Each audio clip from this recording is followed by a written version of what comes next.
दमोह में विशेष गहन पुनरीक्षण पूर्ण। दमोह में मतदाता सूची का अंतिम प्रकाशन। जिले में विशेष गहन पुनरीक्षण एसआईआर प्रक्रिया 27 अक्टूबर 2025 से प्रारंभ होकर 21 फरवरी 2026 को सफलतापूर्वक पूर्ण हो गई है। कलेक्टर सुधीर कुमार कोचर ने जानकारी देते हुए बताया कि 4 चरणों में संपन्न इस प्रक्रिया के बाद मतदाता सूची का अंतिम प्रकाशन कर दिया गया तथा मान्यता प्राप्त राजनीतिक दलों को इसकी प्रतियां उपलब्ध करा दी गई है। अंतिम प्रकाशित सूची के अनुसार जिले में कुल 9,56,457 मतदाता पंजीकृत हैं। इनमें 4,99,659 पुरुष, 4,56,829 महिला तथा 9 अन्य थर्ड जेंडर मतदाता शामिल है। जिले का जेंडर रेशियो 914 दर्ज किया गया है, जबकि अनुमानित जनसंख्या के मुकाबले मतदाताओं का प्रतिशत 63.76 रहा। 18 से 19 वर्ष आयु के वर्ग के 14,189 नए युवा मतदाता सूची में जोड़े गए। वहीं 85 वर्ष से अधिक आयु वर्ग के 3,890 मतदाता पंजीकृत है। फॉर्म 6, 7 एवं 8 के तहत नाम जोड़ने, विलोपन एवं संशोधन की प्रक्रिया पूरी करने के बाद परीक्षण एवं समेकन के उपरांत 35,809 नाम अंकित सूची से हटाए गए हैं। पात्र नागरिकों को सूची में सम्मिलित किया गया तथा अपात्र नामों का विधिवत विलोपन किया गया। कलेक्टर कोचर ने बताया कि पुनरीक्षण के दौरान विभिन्न प्रशासनिक चुनौतियों का समाधान किया गया।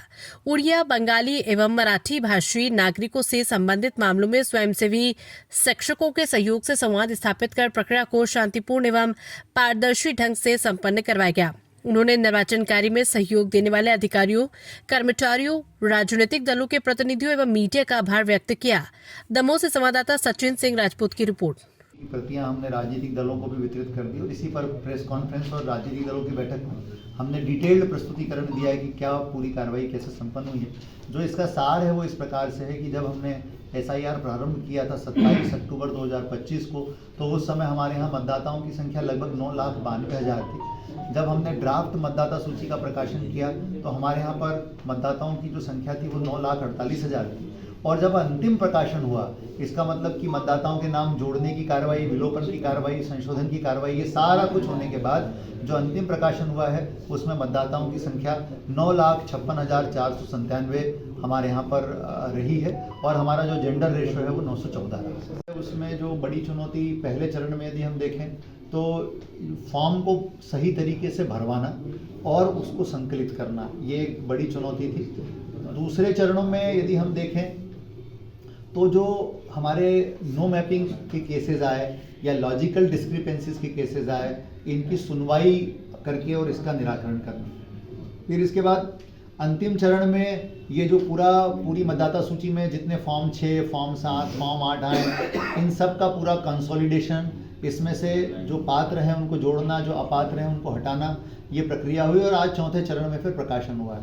तो ऐसी अलग अलग चरणों में अलग अलग तरह के चैलेंजेस आए हैं। सर, भाषाओं को लेकर भी काफ़ी दिक्कत हुई होगी।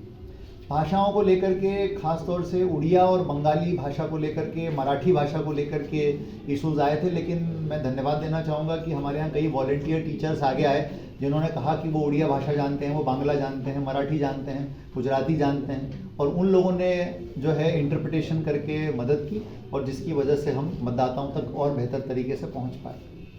देखें तो सबसे महत्वपूर्ण 2 कड़ियाँ थी, एक तो हमारे ज़िले के मतदाता और दूसरे हमारे ज़िले के बीएलओज ने रात दिन मेहनत करके कड़े परिश्रम के साथ इस काम को अंजाम दिया है। मैं सबसे विशेष रूप से हमारे मतदाताओं का और बीएलओज का आभार व्यक्त करता हूँ।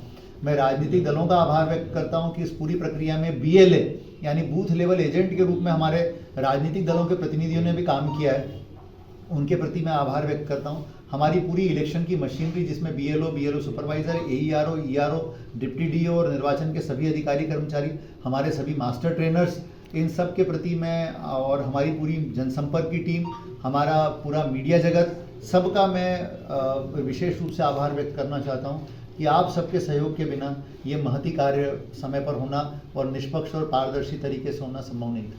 सर